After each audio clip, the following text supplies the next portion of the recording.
আমাকে যারা অনেক দিন আগে থেকে ফলো করছো তারা জানো আমি আজকে কোথায় যাচ্ছি। হ্যাঁ, আজও আমি চললাম বর্ধমান। আর যারা জানো না তার আগের ভিডিওগুলো চেক করে আসতে পারো। তো সকাল সকাল বেরিয়ে গেছি জিনিসপত্র নিয়ে, বাবার সাথে দেখা টাকা করে বাস স্ট্যান্ডে। আর বাস স্ট্যান্ডে সেদিন মোটামুটি 20 থেকে 25 মিনিট আমি ওয়েট করেছি এই গরমে। তারপরে ফাইনালি ভিড় ভর্তি বাসে চেপে এক ফোঁটা সিট না পেয়ে পৌঁছে গেছি আমাদের ডেস্টিনেশন বর্ধমান। তো আমি সেদিন একাই গেছিলাম, আর সেই দিনই প্রতিটা দোকানে আমাকে যেতে হয়েছিল, কারণ অনেকগুলো জিনিসই আনার ছিল আর সেগুলো আলাদা আলাদা দোকানেই পাওয়া যেত। তো এই রোদের মধ্যে সব কিছু জিনিসপত্র নিয়ে আর দেখায়নি কোথায় কি গেছি না গেছি। তারপরে বাস পেয়েছিলাম, জানোই দুটো বাস চেঞ্জ করতে হয়।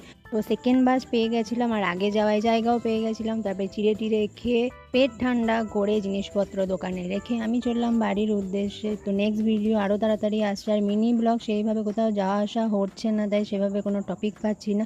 তবে ট্রাই করছি অন্য অন্য ভিডিও আনায়। তোমরাও জানিও কমেন্টে নতুন কি বিষয়ে ভিডিও করা যেতে পারে। তো দেখা হচ্ছে নেক্সট ভিডিওতে। Till then by.